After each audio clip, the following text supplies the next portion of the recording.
You who do not know who we are a nonprofit organization, a 501c3 nonprofit organization committed to ensuring minority youth have the tools, resources, and guidance needed to accomplish their academic and career goals. Historically, we have held 100% college acceptance rates to four-year universities for youth who have participated in our programming. We've helped youth obtain over $30 million in scholarship awards, and we do service the DC metropolitan area. The picture that you see on your screen is actually our Leadership Institute class of 2025. They're all current college freshmen, and they collectively received over $7.8 million in merit scholarship funding. So again, let's talk about our monthly workshops. We are doing this every second Thursday of the month. And really, this is about creating those future ready families, like I said. Now, the QR code on the screen, this is a survey that we're asking parents and legal guardians and students to complete. Many parents already completed this survey for us, and that helped us curate this month's topic. This is your opportunity to tell us what you want to know. It's not just limited to college. We're also focusing on career access, behavioral health, ensuring that families, are able to support the youth in their households, and all of those great things. So please scan the QR code, complete the survey, help us tailor these workshops to exactly what you would like to see and anything or any gaps that you would like us to fill in the community. All right, so what are we going to cover tonight? It's centered around the college admissions process. Okay, we're going to introduce you to our special guest for the evening, which I'm extremely excited about. We're going to go over the admissions realities, the application process, and what exactly matters, essays that help you stand out, meaningful extracurriculars, application strategy tips. We're going to do some interactive polls, okay? We want you all to be engaged. And we're going to do a fireside chat just to make sure it's something really captivating and to have you all really experience what the view of the application process is from admissions and from a collegiate consultant. And then we're going to go over some key takeaways. So I will start by introducing our lovely guest. First and foremost, I would like to say that I am extremely honored and privileged to refer to Melanie as not only a professional colleague, but a friend. She has over 15 years of experience in higher education, including leadership roles as Associate Director of Student Affairs at Yale University, Director of Student Programs at Harvard University, and Assistant Dean of Student Affairs at Columbia University. She began her career in admissions and has also worked with students and families through roles at Trinity College and a college access nonprofit in Washington, D.C. Her work centers on creating equitable pathways for students to thrive in college and beyond. Also, one of your guests is myself. I am a certified coach, collegiate consultant, and nonprofit education innovator, leading Impact DMV and advancing marginalized communities, AI literacy, and youth empowerment. So we are both happy to be here today. Before we get started in a deeper dive, I want to talk to you all about maximizing engagement. At Impact DMV, we are really big on making sure that our participants are not only acquiring the knowledge that they need, but that they're giving us feedback, that they're asking questions, that they're being engaged. So we're going to have an interactive chat, Q&A, feedback, surveys, and then we want you all to make sure that you are actively involved. Now, with that being said, I am going to go ahead and do our first poll of the evening. We want to know exactly who's in the room and why are you all here. So I'm going to launch a poll. And there are three questions. You can ignore the third one, but please answer the first two if you are in the room.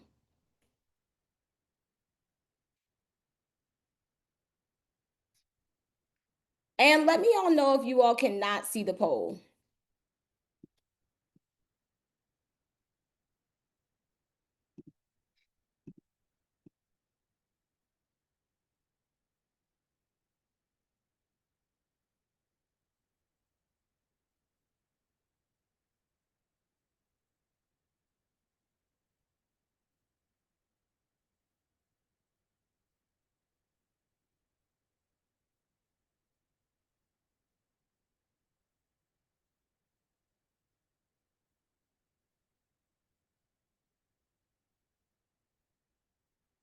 And while you all are completing this poll, and you all still have a few minutes, so there's no need to rush, the QR code on the screen is the post survey for this workshop. For those of you that were emailed or that read the description on Zoom, we are giving away a $25 Starbucks gift card. I'm sorry, a $20 Starbucks gift card. And we're giving away a few families the opportunity to have dinner with impact. That means that we will invite you all to an intimate virtual dinner. We will give your family a $25 gift card, and then we'll let you all give us your Q&A, ask us deeper questions that are more tailored to your family's needs in a more intimate and private setting. So please go ahead and scan the QR code for the post-orientation survey. You do have to complete that to be considered. We are raffling these things. In the post survey, in addition to giving us your great feedback, you also have the opportunity to let us know if you would like to be considered to win that $20 Starbucks gift card, and if you would like to be considered for dinner with impact, which I highly recommend.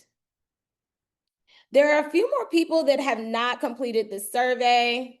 So I'm going to give like 30 more seconds just because we don't want to take up too much time.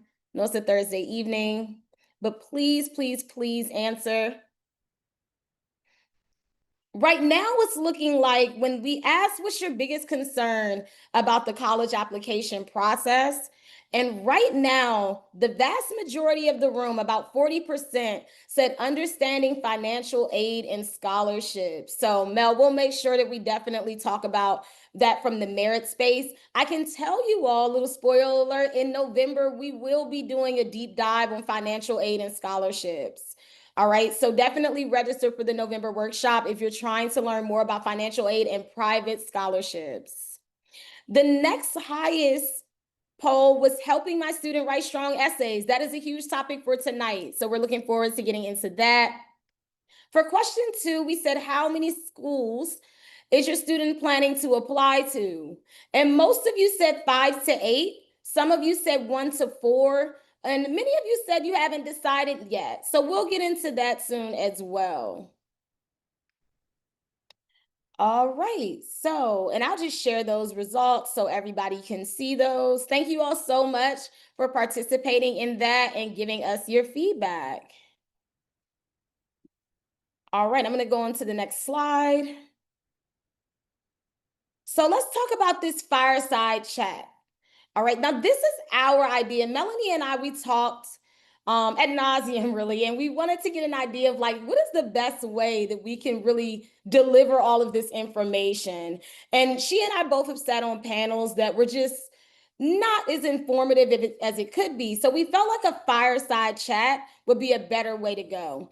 And what we're going to do is we're going to go over certain topics. And as we're talking about these topics, you all are welcome to send questions into the chat, and then we will feed those into the conversation. All right, we're going to be covering a holistic review approach to how we analyze and approach writing and completing college applications, insights from admissions experience, a day in the life of an admissions officer, impact of GPA and course rigor, and an update on standardized testing and what's that looking like in 2025. So I'm going to pause screen sharing right here. Melanie, why don't you just go ahead on and join me on screen? And Mel, first, I just want to say thank you so much for being here. We've talked about you collaborating with Impact DMV all year now, and it's finally happening. So it's great to see you. Why don't you just go ahead on and just give a little background, just really quick to the parents who are watching? I know I read your bio, but is there anything else that you would like our families to know tonight? Um, Outside of the bio, yeah, no, I will say one of the reasons why I really do love engaging in this conversation is because I definitely grew up in a household and there was two types of kids.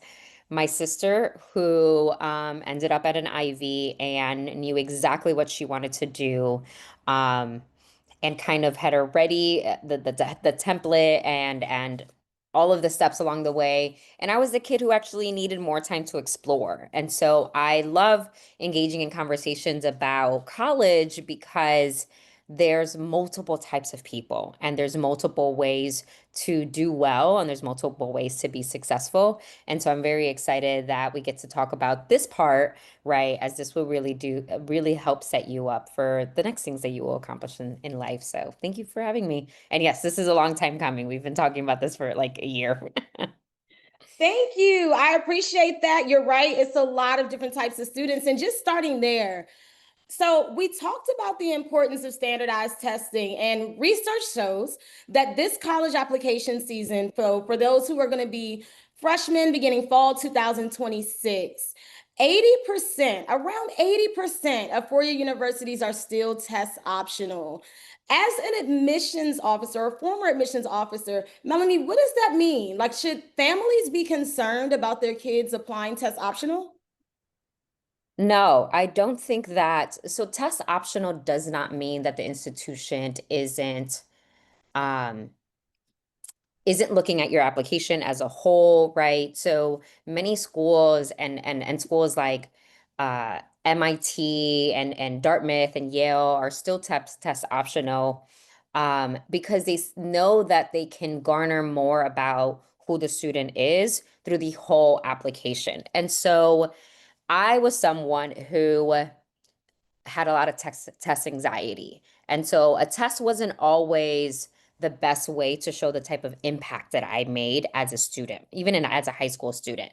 Test optional was not a thing when we went to college. We absolutely had to take these tests. And so test optional really is here to stay for many schools. And to actually roll back, I meant that MIT, Dartmouth, and Yale have rolled back two exams, but a lot of other schools, like what they call the mini Ivies, which is the highly selective schools like Tufts, Williams College, Trinity College in Connecticut, Connecticut College, right? These are the schools who some of them were formerly connected to the Ivies, right? Maybe as a sister school. Those schools are still doing test optional because they can still get a sense of who you are through all of the other parts of the application. And I know we're going to talk about one of those parts, but don't be weary and don't like shy away because test optional could really be a good choice for your student. And I totally agree. So, as someone who has an extensive background in the collegiate consulting space, and I've been leading Impact DMV for a while, I feel like one of the ways that a lot of families get steered in the wrong direction is they assume that when their child or whoever it is, right? Whoever this student is in their life, that they have to send those scores. You know, I remember being a high school student myself, and they instantly said when I took the SAT at my high school, which is a Prince George's County high school, by the way, they were like, and make sure you jot down the 10 schools you want to send your scores to. And you don't want to do that, right? But if you do, make sure that you still try to apply test optional if it is an option, but be mindful that some of the schools on your list may not be test optional.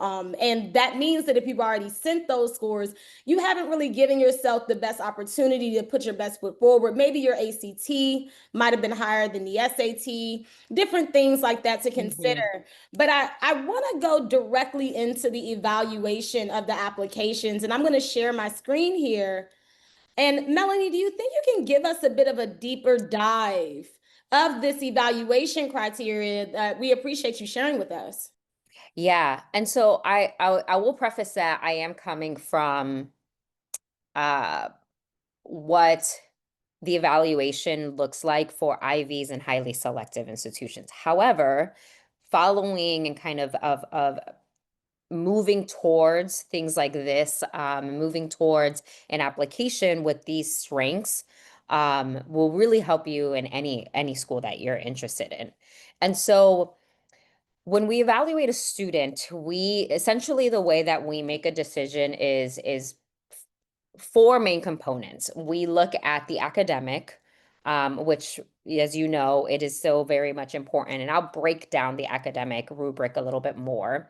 We'll look at student activities, right? Your extracurriculars, character, which is really, we're able to pull that from what your recommendation letters say about you. And then other schools have things like demonstrated engagements. and I put a little kind of asterisk on that one because every school is different.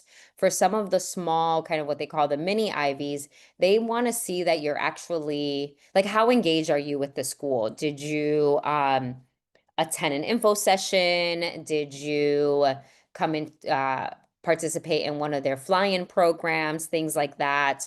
Really, because there's going to be a lot of students who might have the same exact profile, right? Like the grades are the same, their extracurriculars are very similar. They have, green flags when it comes to character, but they don't seem really that interested in the school. So those that will help you set apart, right? If you are able to show that really extra interest in that school. And that's not for everyone. I definitely do know that that's very much the case for the small selected highly selective colleges. And so when it comes to the evaluation, I will say that we spent something from like, I want to say a good like 10 to 20 minutes for sure on each application. And student applications do get reviewed more than once, right? So it's not as if one counselor sees it and that's the end. Usually they get reviewed twice. When it comes to academics, the majority of what you're evaluated on is grades and rigor. So that's like 80% of what you're evaluated on. And so it's more than just getting good grades. We want to get good grades, obviously.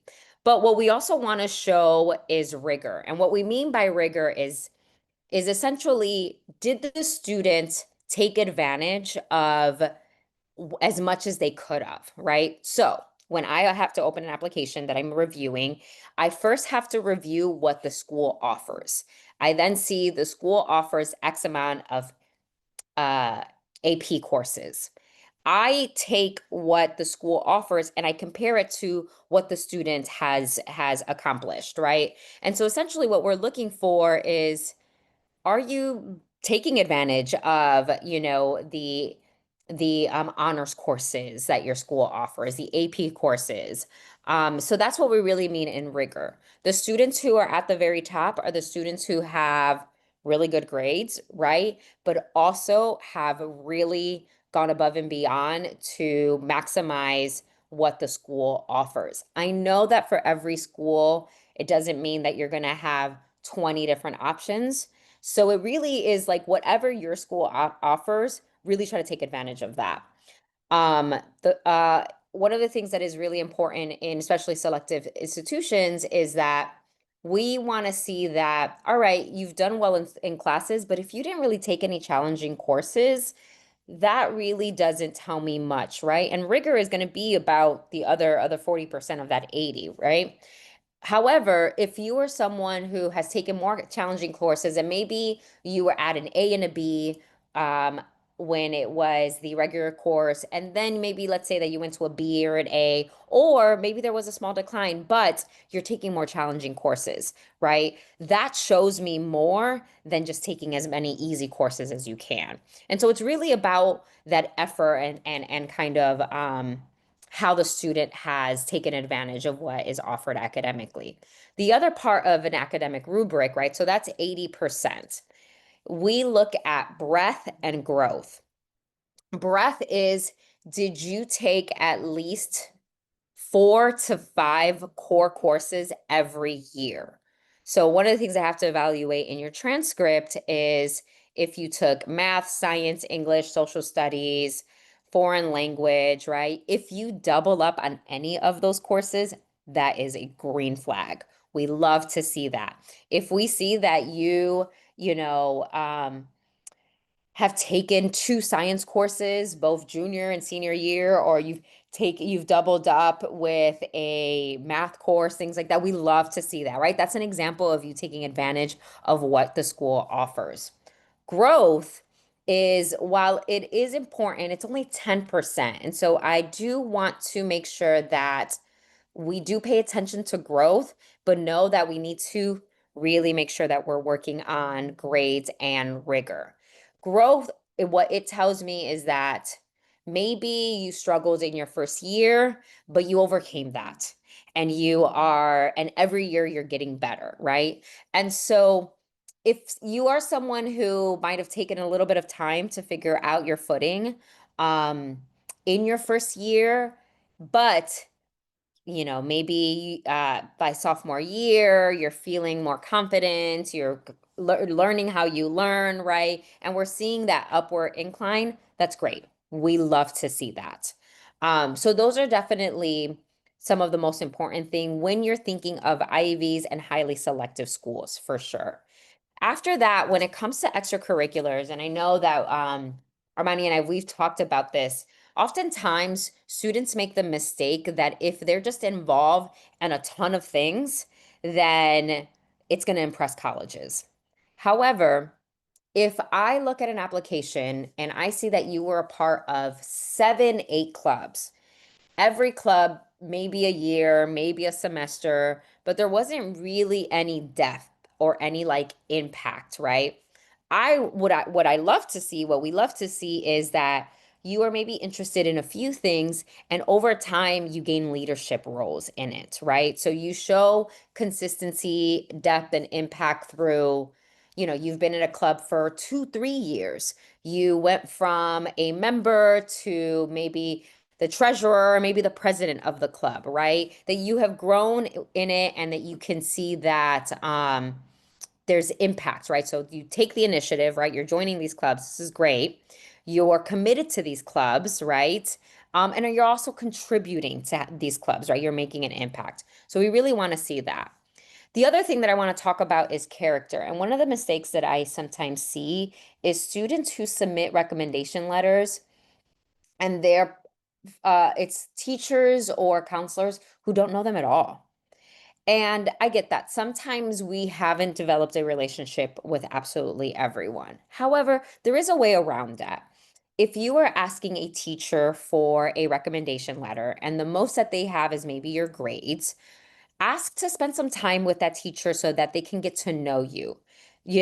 Talk to them about the things that make you really excited and curious, right? Maybe they can give me a little bit more context as to maybe you were struggling in your sophomore year, right? And that's what it shows in your grades. They can give me a little bit more context to that, right? And they can show and they can talk about you overcoming some of those struggles. But make sure that they're able to speak to, I have often read applications where the counselor or the teacher and it turns in 2 sentences or sometimes even says, I don't really know the student, right? We want to avoid that. And so we want to get to know our teachers and we want to get to know our counselors. And if we haven't so yet, there's still opportunity for that.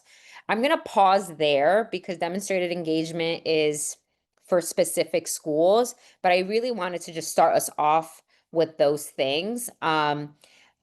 Armani, I also can give examples of what it looks like to be a stellar extracurricular versus, right? So, one thing that is different from being, one thing that will really stand out if I were to be evaluating a student that is at the very top is a student who is an out of the box thinker or a doer, right? So the student is transforming spaces in their community, in their school, in their home. They're showing up consistently, and they're willing to push conversation. Sometimes that means you're a part of a regional community or a regional organization or a national organization, right? Or we take into consideration students who have to work. That's something I always take into consideration. If I see a student that part of their extracurriculars is that they help at home and they take care of siblings, right? And they do that at least 20 hours a week. Those are things that I take into consideration. Those are ways that you're contributing to your home. So I'll pause there because I can give more examples. But I am excited to talk about the essays in a little bit because I know I that we was have a lot thinking to that talk about we'll that. dive So into I'll pause that. there. Yeah, we'll Hmm. dive into that. And I'm glad that you touched on the extracurriculars.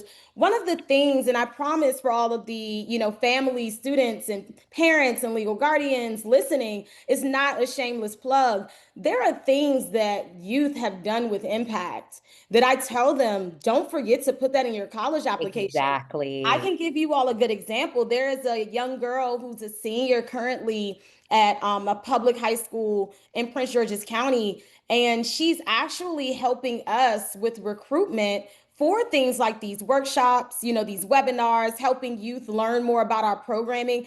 And, I've said to her, if you get 50 of your peers or 30 of your peers to engage in the college application process, and you have that's powerful. That's Admissions. high impact. That's literally just like it's called impact DMV. Like that is impact. You are directly contributing to your community. And that is actually, and I also want to double click on how you phrase that.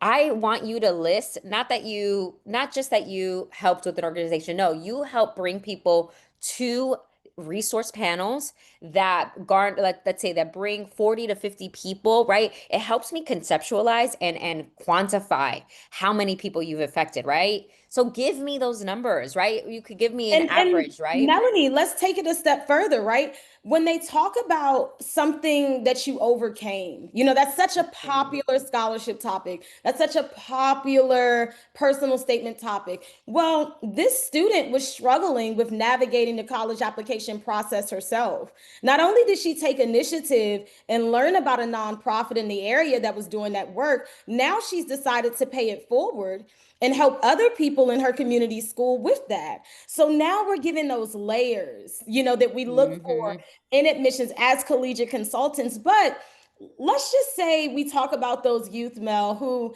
have raised only $500, which doesn't sound like a lot, right? That But is a lot raised at your not right, age. compared to the other kids in your school, right, who haven't raised probably anything.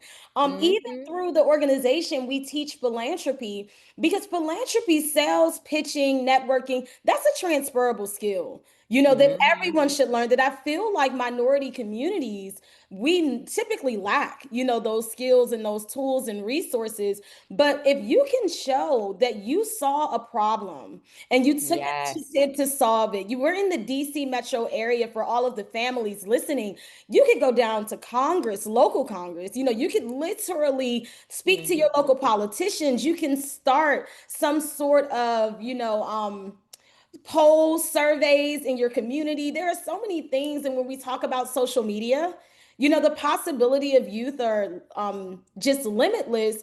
But the reality is, Mel, this centers around what I say very often: your competition is not in the room. And Hmm. I think that's really important for a lot of the families that are here tonight to understand, right? Like literally, we might be saying things and they may be thinking, like, oh, that's too much. Nobody's doing all that. Or nobody in my child's school, my niece's school, my sister, my brother's school is doing that. But their competition is likely not in their school, especially if we're talking about Hmm. going after these more selective universities. And it doesn't have to just be the mini Ivies. We could be talking about the selective state institutions, Penn Exactly. State, Yeah, the tech Ohio State, schools. the tech Exactly. schools, exactly. So, really, families take from this segment of the fireside chat. Push yourself to not only just engage in those extracurriculars in your school. If you notice that your loved ones have an issue that they're passionate about and they want to solve, have them Google it. Have them use those smartphones, those tablets, those Hmm. iPads, those computers to find other initiatives, other organizations in the area that are doing that work. And how can they get involved and solve those problems? Hmm. And then that gives collegiate consultants like myself, because Melanie's on the opposite end. I'm the one working with them before they get to Mel, right? Before they get to Yeah, I'm the one that's helping you graduate. exactly. So with me, it's like, give me something to work with. Hmm. And a lot of youth feel like they're not interesting. I totally disagree. I think everyone's interesting. I think a lot of people don't act on their interest. You know what? And thank you for saying that. One of the things that it's not about whether, so a big mistake that I see in essays, see a few mistakes. A big mistake is when you think that you're writing what the admissions counselor wants to hear. And if you are like, oh, well, I'm into XYZ, but that's not interesting.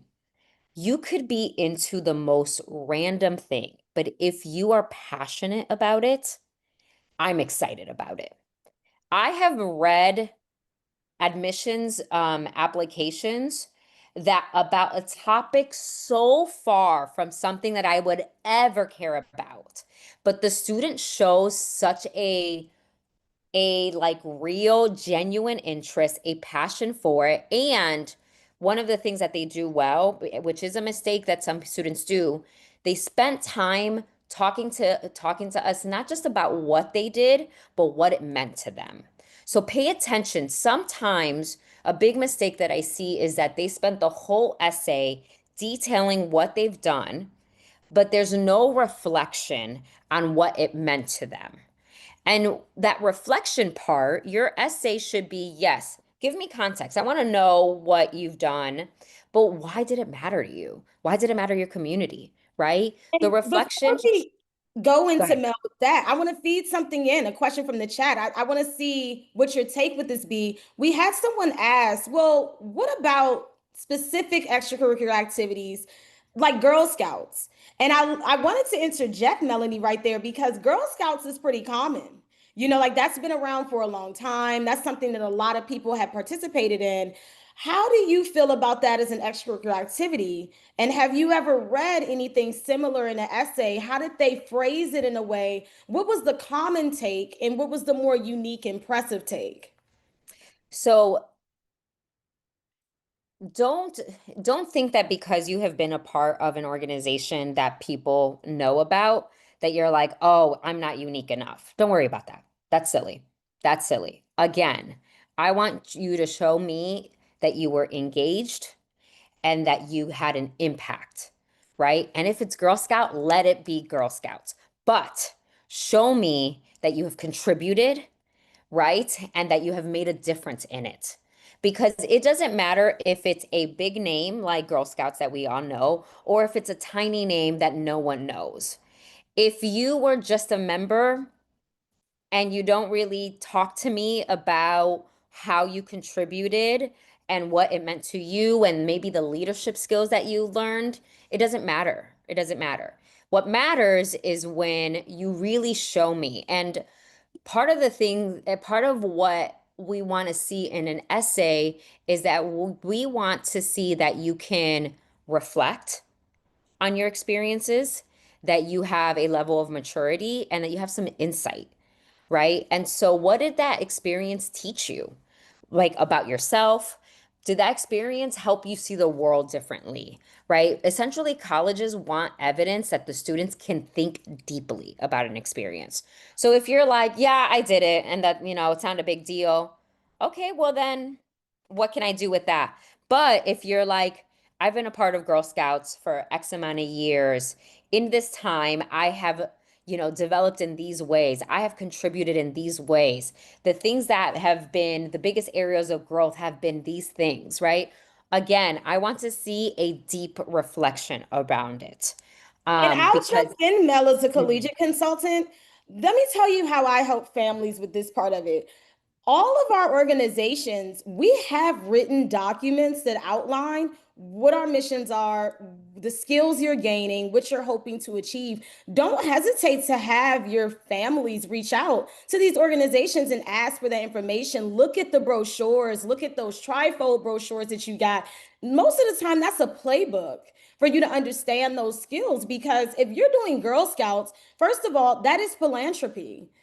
People might Mhm. not think of it that way because It's it's like, oh, community we're just work, it's community it's service. community work. And where is that money going? What are you all helping to change? Like it's a Samoa believer. This is the only time I eat coconut. You know what I mean? I don't know what Girl Scouts are doing with the money. So it would be really interesting to read an essay about how someone took their position in the Girl Scouts and really made a difference in their community. And we could echo this about a lot of different organizations. I mean, I hear a lot of young people say they're extremely involved in their church. But what exactly Mhm. does that mean? Why I'll is give it? you an example. I was someone who grew up in church and I was very involved in my church. And so for me, that meant I started the youth program. We were a very small church. We didn't have a youth program. And for me, I really wanted to start the youth program because I saw that there were a number of youth who were felt really disengaged. Some of them had moved from different cities and were experiencing loneliness, maybe were experiencing isolation. So I wanted to help them feel involved and feel like they belonged. And so I would host events where I would literally, every time there was a new person, mind you, I'm doing this at 14 years old. Every time there was a new youth, I would ask the pastor for their phone number and I would call them and I would introduce myself and I would invite them to do something, right? So I took initiative. I saw a problem, which was that we had youth, they seemed disengaged. They were looking for friends and community, and I literally built that, right? And so I would say whatever you are involved that brings you joy, that you find interesting, be excited about that. That excitement is what we want to see. And that reflection of what it means to you is what will literally make you stand out. And for the families that are here, right, that because there are various grade levels here, and some Mhm. parents that are here don't even have kids that are in high school yet. If you're listening to this conversation and you're thinking, but my kid isn't passionate about anything, they don't want to do anything but sit on that phone, post on social media. They just want to be an influencer. Well, maybe they have a passion and they need a social media marketing person. Maybe there is something they care about and they need someone to run the social media. Impact DMV is always Mhm. looking for someone to run the social media, to do content. That's not easy to find. So, how can Mhm. we intersect the things they want to do all day with the things that they actually care about? If your child is a gamer, can they go to the Boys and Girls Club and play games, with younger boys and girls and really be more of like a mentor? Really get creative. Don't box yourself in. I'm going to share really quickly, just because I know that some people may have to leave early. This is the post survey. Just really quickly before we dive into the essay topic, if anybody has to leave early, please make sure you scan this QR code. Do not miss out on the opportunity to get that gift card or to get that dinner with impact, which would allow you to have an even more intimate conversation tailored to your family's needs. But let's go So ahead I and will say, I wanted to dive. give an example. I think that what you just said was so spot on. Sometimes I'll hear, well, my child doesn't really, they only like video games. They only like this, right? And then you talk to the child and you realize that they've actually learned how to code and they have actually learned how literally the inner workings, right? And so what looks like just video hours of them watching YouTube videos are actually how a lot of the younger generation consumes information and learns, right? And so like you were just saying an example, one thing, like if you are someone who is interested in something, find a way to join a club of that interest, right?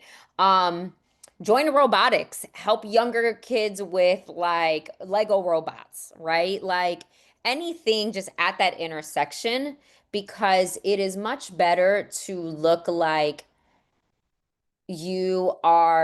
there are things that you're interested in versus it being random and sporadic and all over it. Like we want to make sense of your application, right? I have absolutely said yes to that gamer kid, right? Because they have shown me, right? One kid talked about how um something like Dungeons and Dragons was how it helped them get out of their shell. And then they created a group and they found other kids at their school who like Dungeons and Dragons. And then they started working at the local library teaching young kids how to play Dungeons and Dragons. That application I was so excited about. I don't know anything about Dungeons and Dragons outside of stereotypes, right? Outside of like the kids at college who would play in the middle of the night and usually didn't like, right? But that kid went above and beyond, right? That's how you do it. That's how I feel like you really show. And I'm glad that you mentioned that. And before we segue into the essay space, number one, I just want to remind the families, if you have any questions, go ahead and drop those in the Q&A for us. But I want to touch on some key takeaways. So one of the things when Mel was going over like the rigor and everything like that, I understand that we invited someone today from extremely competitive Mhm. background. I mean, we're talking about Yale, we're talking about Harvard, we're talking about Columbia. However, as a collegiate consultant, I want you all to know we always have our students knock out the most difficult and most demanding competitive school application first. And the Mhm. reason being is because if you can put together a strong application for Columbia, you might not get into Columbia, but that might easily get you into LSU. Mhm. that might Mhm. easily get you into UND, you know? So literally, if Exactly. you are able to put together a really competitive application for Yale or Harvard, don't be deterred by the fact that it's like, oh, but I got waitlisted or I didn't get in. That's a really strong application to steer you in a great direction to look great for Spelman, to look great for Hmm. Howard, you know, and all of these other schools. So I just want to make sure that the families understand, never feel like this advice is out of reach. You know, like we want you to aim high. You know, if you're writing all these supplementals, that also gives you a playbook for the private scholarships. I'm going to say that again to the Hmm. families, right? If your student does an application for a Chapel Hill or a UND that have all of these supplementals, if they go after the UCs, which is extremely difficult to get into if you're on the East Coast, they might as well be the Ivies to us over here on this side Hmm. of the Yeah. nation. We really want you to understand that those supplementals are now a playbook for these private scholarships. Mhm. They're asking you same questions. You know what I mean? So just be mindful of that. I also want to touch on the families who might feel like, listen, I hear you, Mel and Armani. I think you all are making good points, but my kid can't do well in the AP course. You're talking about all this rigor. I don't Hmm. think my kid would excel in the honors course. I want to touch on that. Tutoring is not out of reach for our families. And that's one of the main reasons why I was so excited about creating a space where I can get in front of Mel, our people, right? Because so many people in our communities are just so convinced they can't afford a college fund, they can't afford a tutor. I'm going to tell you all about Wyzant. Wyzant, Wyzant, is a great tutoring platform where thousands of tutors advertise, you know, their expertise at various ranges. I've seen tutors on Wyzant for anywhere from $10 an hour all the way upwards of $500 an hour. So we all know that every family is different. We are not here to assume what anyone can afford, but we just want to make sure we are putting those resources out there. If you are noticing that your student is struggling with academics, get them help. You know, do not let that fall to the wayside. And whether your child is in public school or private school, understand it's more of them than it is of your child, you know, than it is of your student. So we want you to understand that even if the teacher wants to help everybody, they can. You know, so, Yeah. and if you get that tutoring done, not only does that help you with your academic transcript, it'll help you with your standardized test scores, and ultimately it'll help you once you get to college.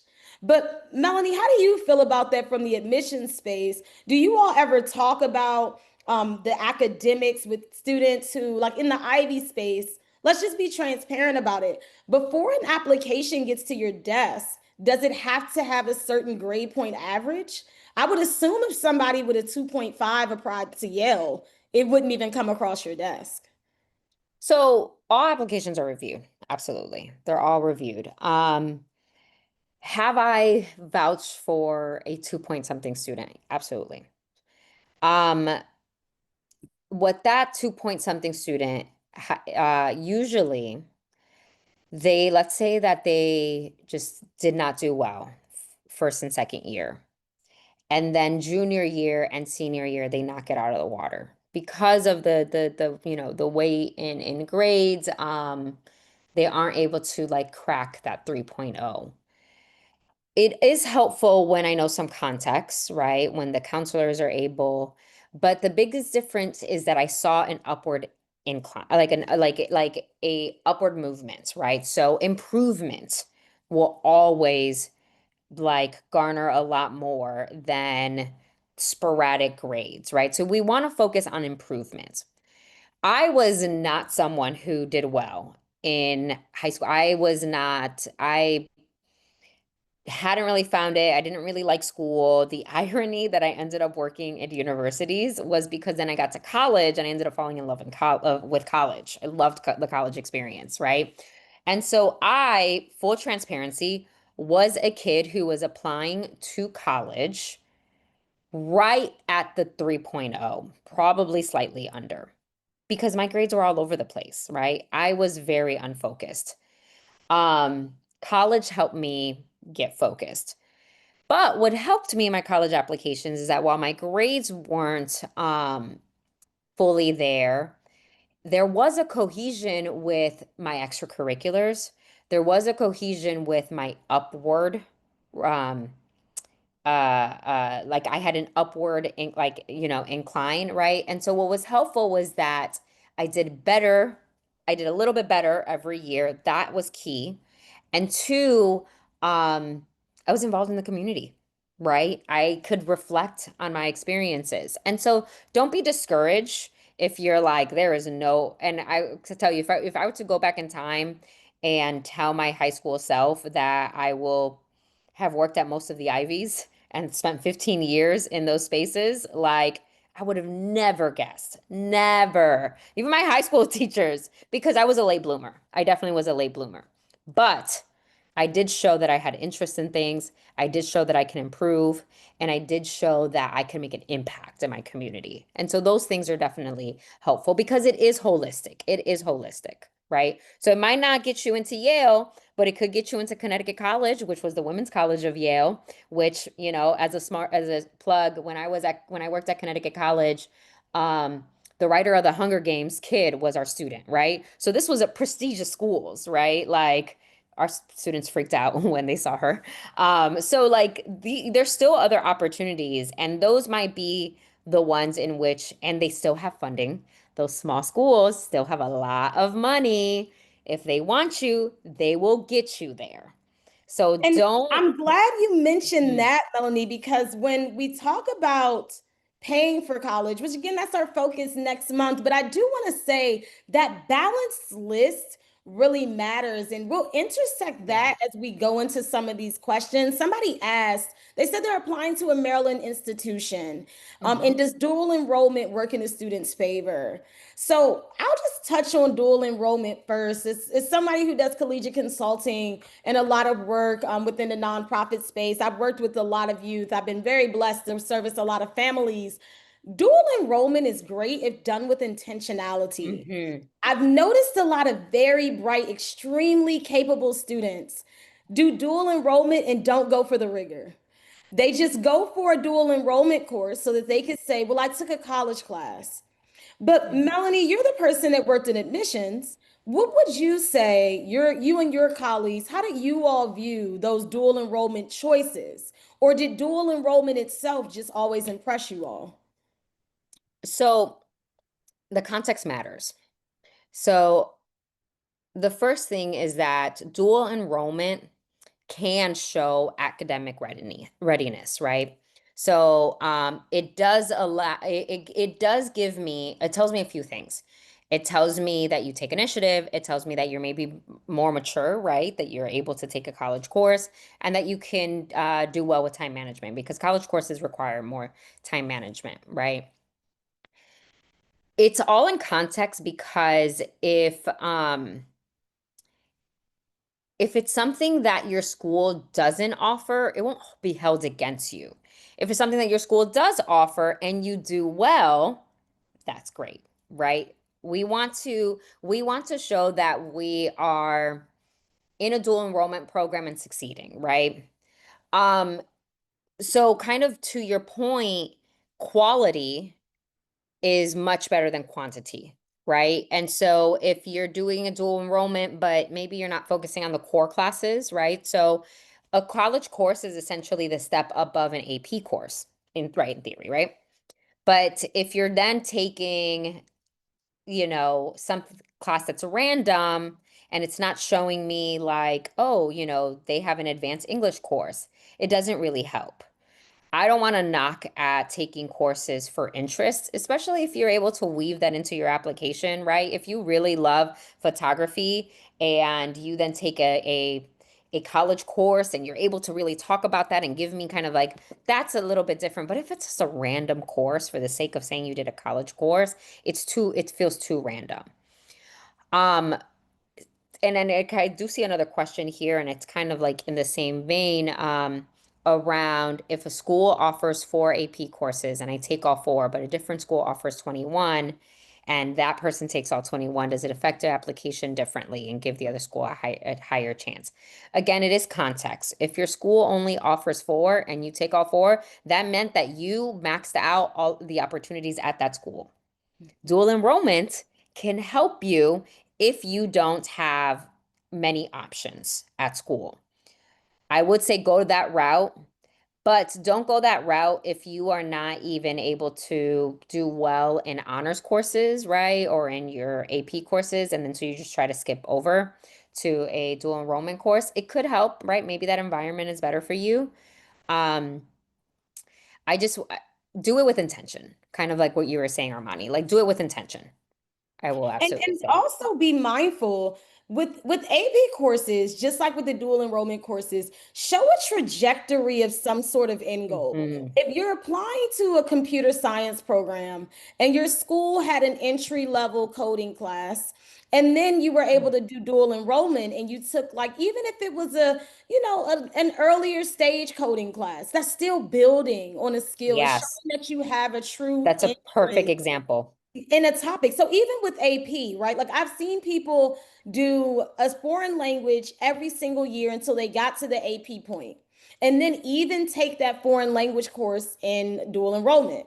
That shows that not only are you progressing, in a very difficult space, because foreign language is not easy, but if you can show that you're maintaining good grades, admissions is going to think, okay, well, they can likely handle a collegiate level. Another thing I want to touch on, just from Mhm. my work in the consulting space, I want to talk to the families who have students that have the option to take those courses at a school like UMD or Prince George's Community College. Please take the free course at the four-year institution.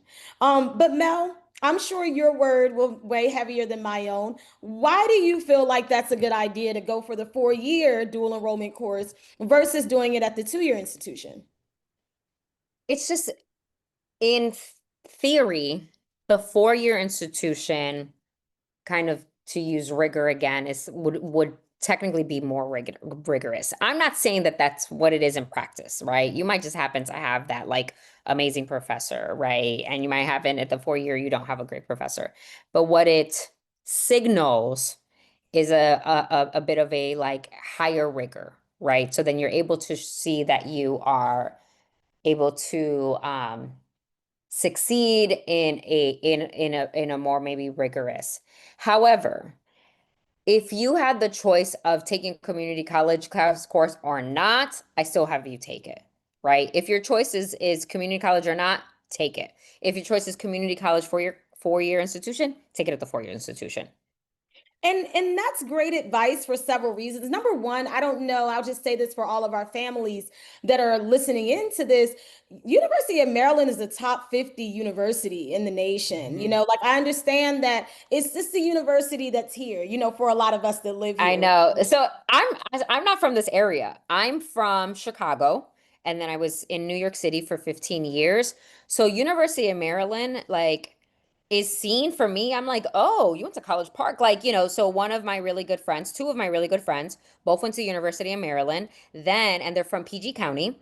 Then they went to Yale for med school together. And then they came back and they're doctors in DC, right? So when they were applying to Yale, it was seen like a school that was definitely trained them, right? To be able to like apply to Yale. So, but when you see it all the time, you see Maryland schools all the time, you probably don't think too much of it. I will tell you as an outside person, don't knock it. UMD is a prestigious university. And I'm not just saying this because, in case anybody looks me up, I'm going to spare all the families if they say she's a Terp. I am a Terp. However, I'm saying it because it is true, right? UMD is a prestigious university. And understand that if you did a dual enrollment course, and what Melanie said is true, we are not here to talk down on any institution, whether it is community college or 4 year. That is not the place that we're coming from. We're trying to give you the playbook to win. We just want to let you know what the biases are, and that people are human, right? If they see Prince George's Community College, they might not even know what that is. But if they're in admissions, they know what University of Maryland College Park is, and that's going to be one of the biggest differences. If it's a top 50 university, it's known even in the Ivy space. So it's really important that you all take that. And before again we segue into the next half of the fireside chat, I just want to again give you all the opportunity to send any questions that you all might have about anything that we covered thus far. We think it's really important that you all remain engaged and that we're giving you the information that you're actually looking for. I think that that's extremely important. Mel, before we move on, is there anything you want to say just to kind of recap, what we've covered thus far? Yeah, I think it's just a reminder that at the end of the day, show improvement, show that you're working towards something, right? Talk about your impact, spend time reflecting on what you've learned, right? You want to show you want to show that you are growing essentially, right? But we'll talk a little bit more about all of that. And if you are someone who then feels like, well, I don't really know what I'm interested in, what I want to do in the future, it's okay. Just think about the things that you want to do now and how you can turn that into making an impact in those around you, right? That could be in your family, and that could be in your community, and that can be in your school. And great points, that amazing points. And I also just want to touch on the importance of building a balance list. But I want to speak to that for our community, right? Because if you all research a balanced college list, they're going to talk about safety, target, and risk schools and all those things. But what that means for our community often differs than for just the standard advice that you might see online. I've told families, think about things like affordability. You want to Hmm. start somewhere that you can finish. So even if you can get admitted, right, it might be a target school in terms of you will definitely get accepted into Penn State. However, if you are not going to get merit funding from Penn State, and you do not have a huge college fund, Penn State is going to cost you over $200,000 for a bachelor's degree, which I can tell you transparently, here at Impact DMV, we are never going to recommend that you get a $200,000 bachelor's, right? So I would say that's still a risk school on your list. Yes, you can get admitted, but realistically, you cannot afford that. And if you take out $220,000 in loans, you're not even only going to pay $220,000, you're going to pay a lot closer to $300,000 when you're done. With the And you'll interest. and you'll be paying on that for the rest of your life when you could have bought a home. So just be mindful of that balance list. And when Melanie and I are talking about all of these different universities, like in our area, there is a myth. Just because it's in state does not mean it's more affordable. I just want to be clear about that because number one, if it's in state, a lot of parents will say, I'm just going to have them apply to Towson. And Mel, what I'll say to those families are you going to let your child commute to Towson every day? You know how far that is from your house?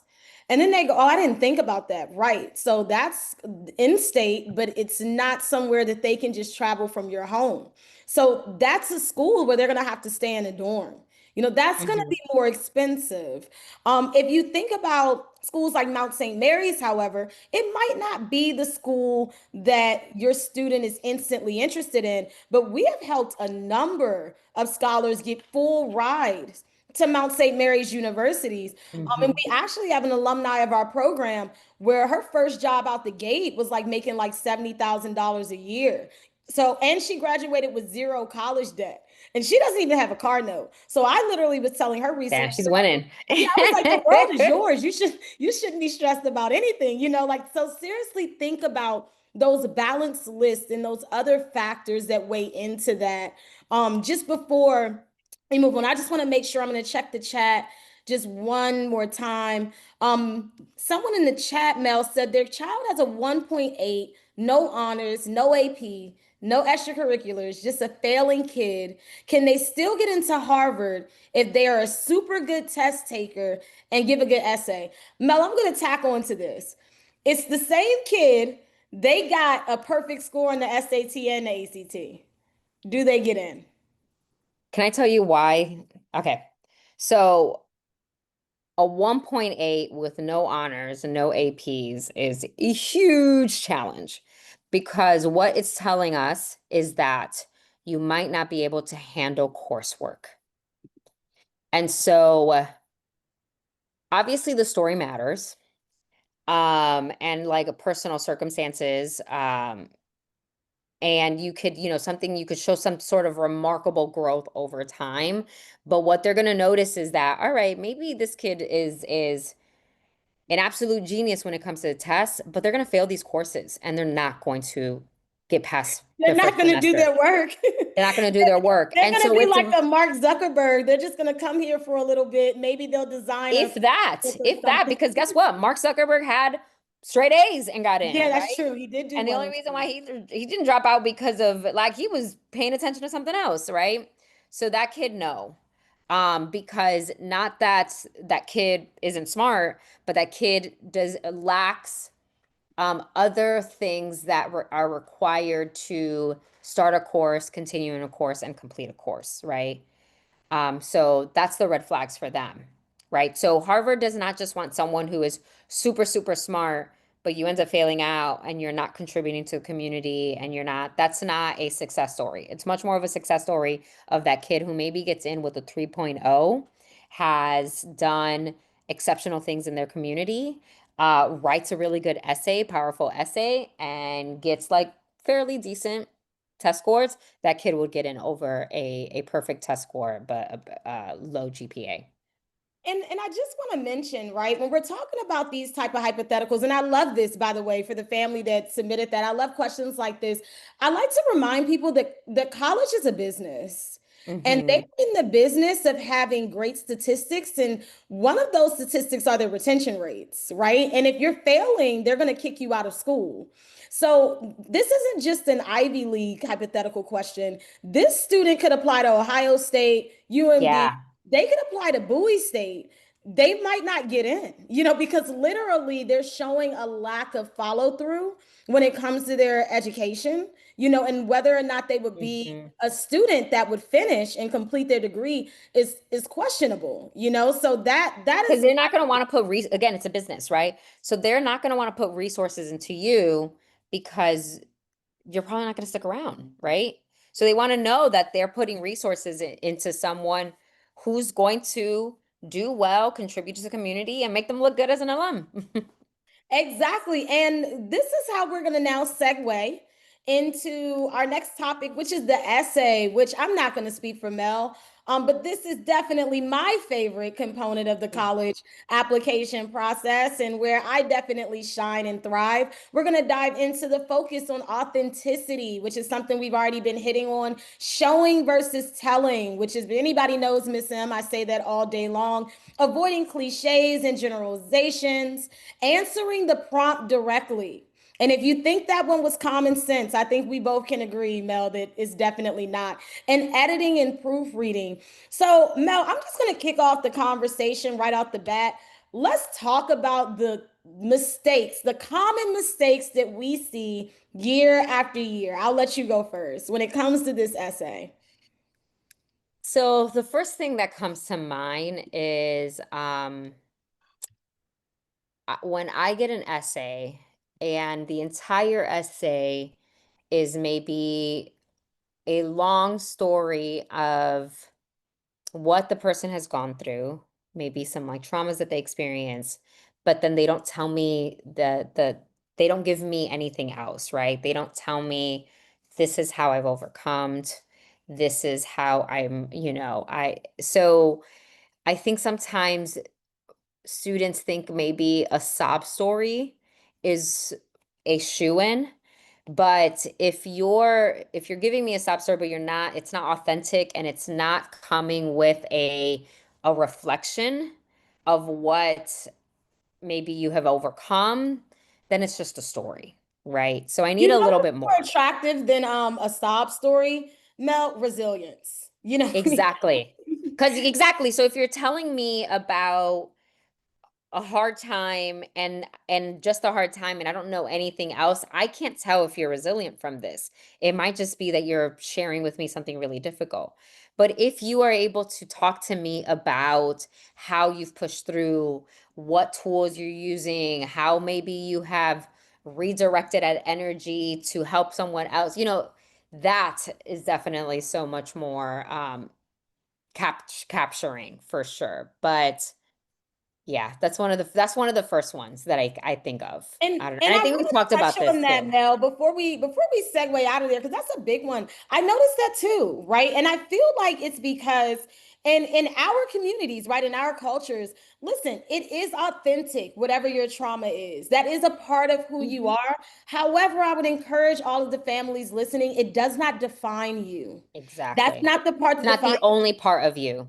Exactly. And let's be clear, we are all undefeated in bad days and in trauma. We've all overcame whatever the trauma was, whatever the bad day was, because we're here today. You know, if you're listening to this, that means that you overcame that. That should define you more than the trauma itself. So So just tell me more about that. exactly how Exactly. did you, and then also, if you went through this, do you recognize, is this a local issue? Is this a national issue? Is this a global issue?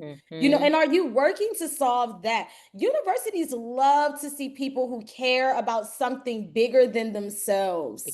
And the Exactly. wider lens that you can show, the better. You know, so just be mindful and don't hesitate to read other essays that worked online. You know, it's not your story, but it'll give you an idea of how other people who went through dark times. I mean, I read a personal statement once that a girl wrote about her mother's boyfriend being very abusive. And while that's extremely dark, I did not feel sad while reading it. And it's an example that I read to a lot of the youth because she was able to talk about something really dark without it giving sob story, without it making me feel like, oh, I just feel so bad for her. It was centered more around her resiliency and Hmm. how now she works in the community to help other people who are suffering from domestic issues. She realized I can't be the only one in my school that has a dad in the house that's beating me and my mom. You know, like it can't just only be me, right? So she decided to turn her trauma into triumph. So Hmm. be mindful if you are someone that's listening to this or your students listening, and you can really do that in your essay, that'll be something extremely strong. But since I brought up the student and wrote an essay about something that her and her mom went through, Mel, how do you feel about the students who write an essay, a personal statement that's more centered on someone else in their life versus them? You know, they're talking about their parents, they're talking about their grandparents, and it's almost like after you read it, you want to meet You that don't person. know anything about them. Yeah. It's a balance. I think it's absolutely okay if part of your essay is about that person, but when the entire thing is about the person that you look up to, and I still don't have no sense of who you are, then the essay was about them and not you, right? And so be mindful. And something a very simple way is that if you're writing your essay, if you are spending more than just the first paragraph writing about that person, you're doing too much. Introduce that person in the very, keep it to two sentences as to why this person, two, three sentences as to why this person matters to you, and then talk about yourself and then incorporate it into a reflection about yourself and about your academic curiosity or your commitment to a certain type of community, right? The other thing too is avoid those vague statements like, I love helping people. Okay, helping them do what? Like, or like science has always fascinated me. All right, what kind of science? There's a lot of sciences. There's a lot of types of sciences. And you What know what, about it? Mel?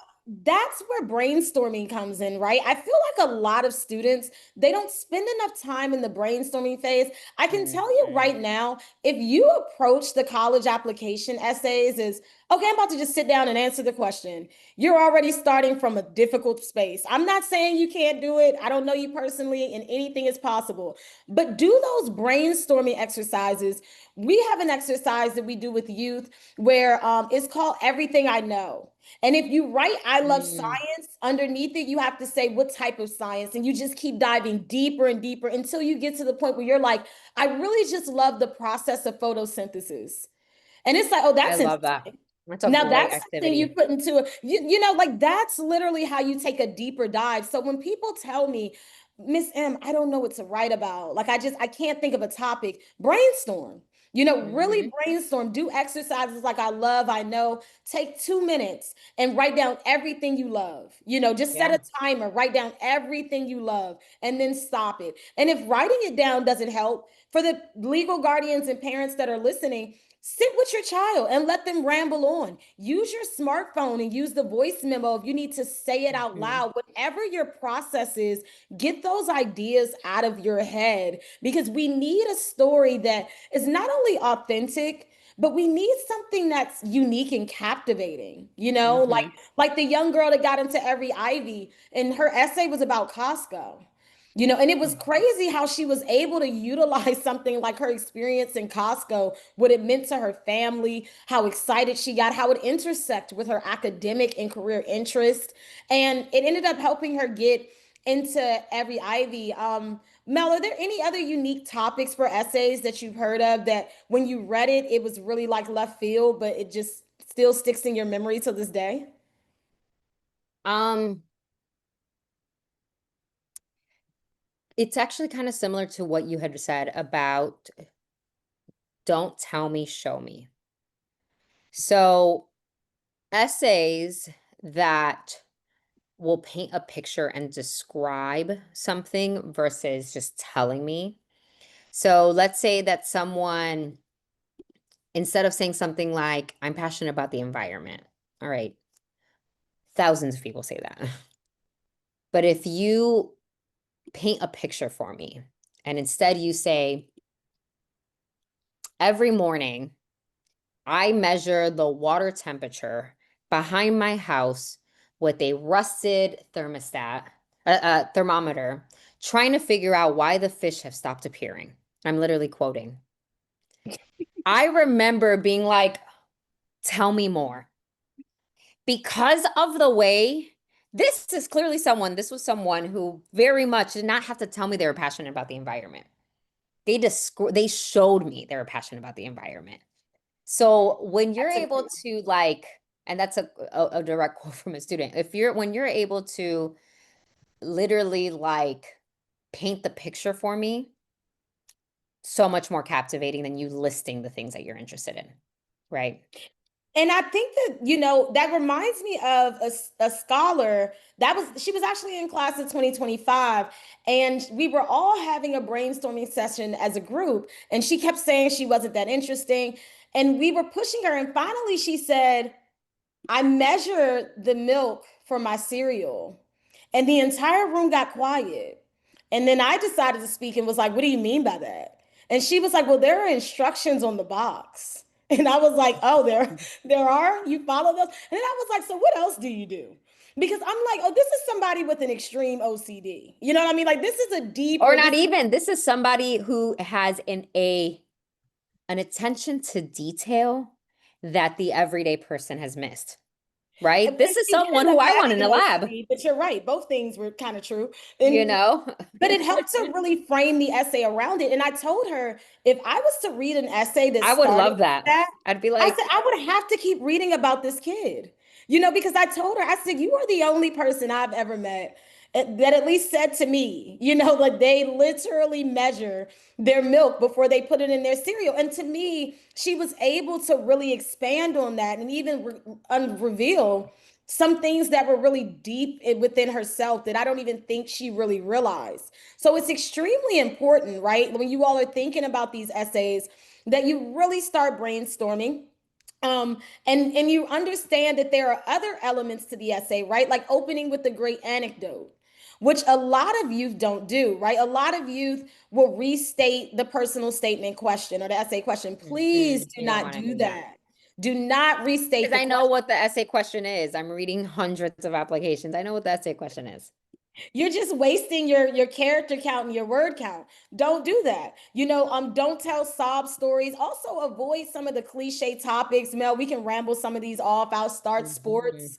I'm not saying you can't talk Yeah. about sports. I'm working with a young man now who had a heart attack while he was running track. And I said, you know what? That's pretty unique. So I'll give you a pass, you know, like, because this is more about your resiliency and what happened to you. And it happens to And be while doing sports.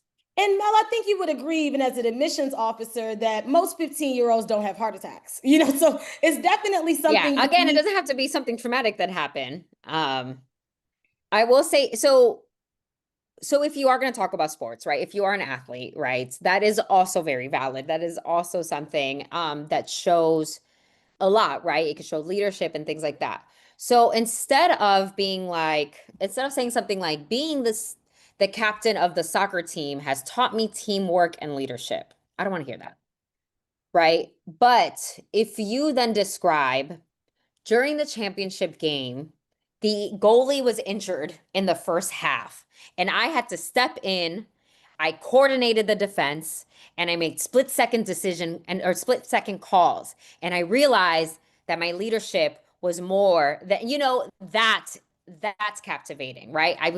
I stayed calm under pressure, and I trusted other people were going to do their part and help whatever it is. Describe it to me. Don't tell me playing tennis taught me discipline. No. Talk And to me about how losing 5 matches in a row made you consider quitting. And so instead, you corrected your mistakes. You worked on new strategies, right? Describe it. Because everyone talks about sports, but not everyone describes how they're experiencing it. And it also doesn't have to be the entire theme of your essay either. I think Exactly. a lot of applicants mess up where they feel like, okay, so this hockey team has to be the entire theme. You can bring that up. Even like the young girl who talked about measuring her cereal, there was a paragraph about an activity in there that had nothing to do with her detail oriented, nature.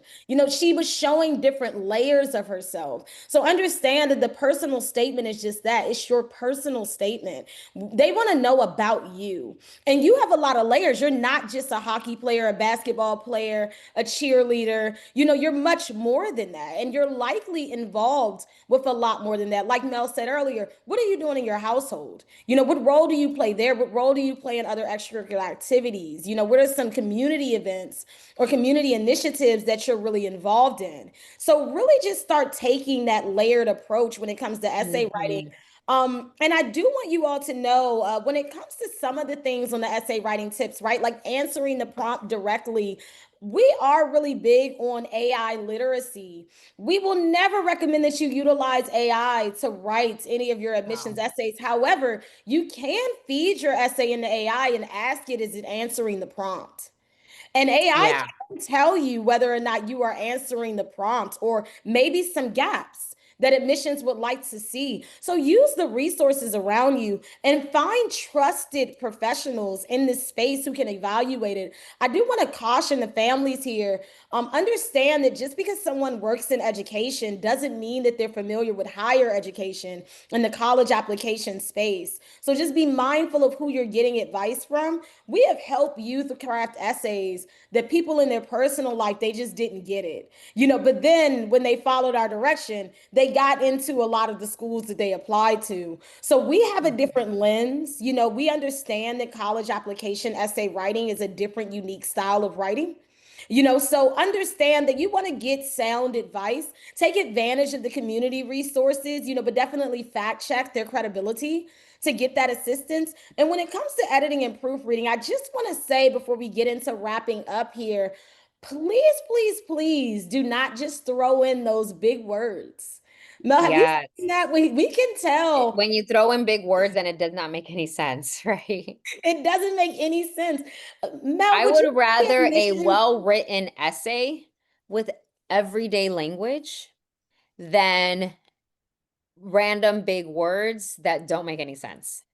It Because doesn't you make could you have a sound well-written smarter. essay with and you sound a lot smarter with a well-written essay in common language than some weird kind of like throwing of like big words. A red flag for me is when I read a word in a personal statement and I know the definition of the word, but I look it up anyway because I'm trying to understand why they used it right here. It's like this doesn't make any sense. Like, why did you insert this word here? So understand that you are a high school student applying to college. You are not a graduate student applying to get your Mhm. doctorate. So we understand that you are at the level that you are.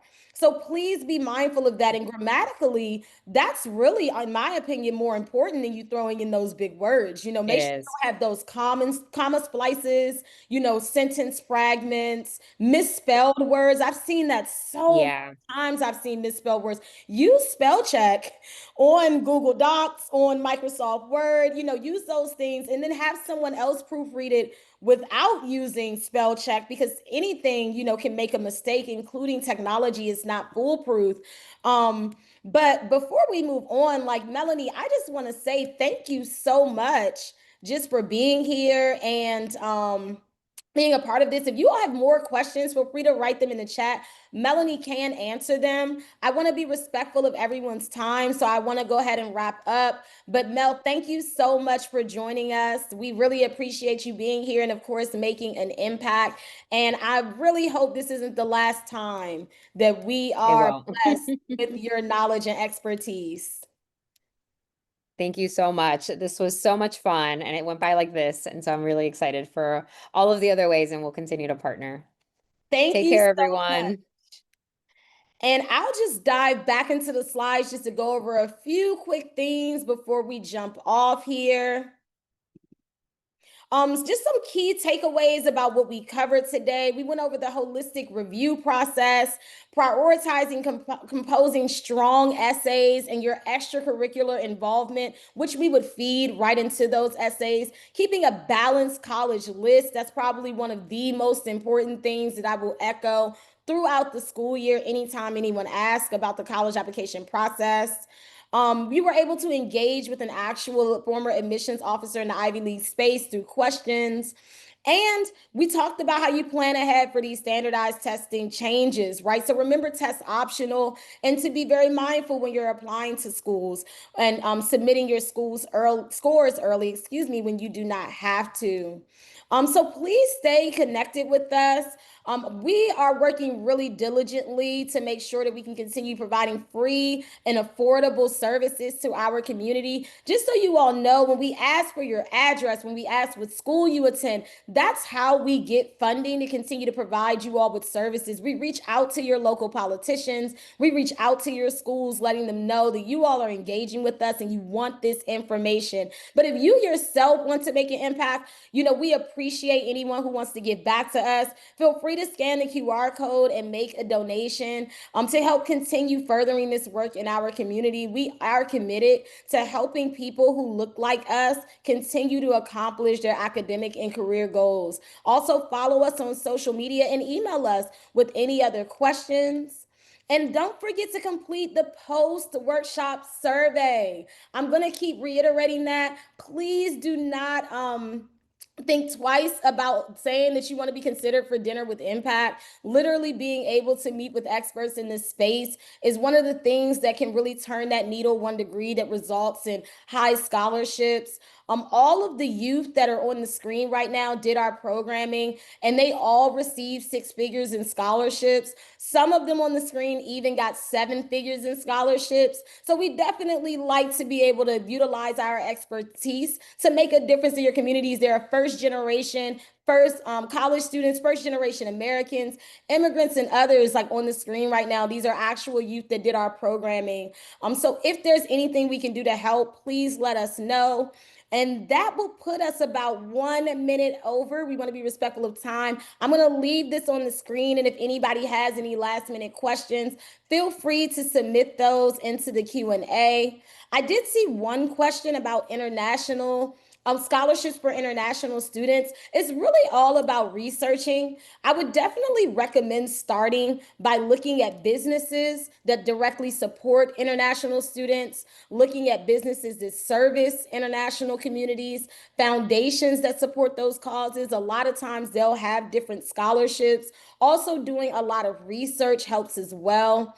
And just understanding whether or not you qualify for the merit based funding that's offered at those schools and universities. That's really what matters and is most important. But that was a really great question. So thank you for submitting that. And thank you all so much for coming. I really, really appreciate seeing everyone today. This is the first of many. Please register for our November workshop where we will be going over financial literacy in the collegiate space, paying for college, scholarships, and more.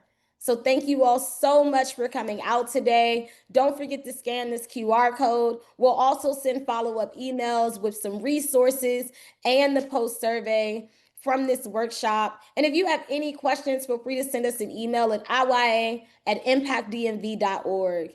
Again, I'm Armani McMillan, the Executive Director of Impact DMV, and I look forward to seeing you all in a month.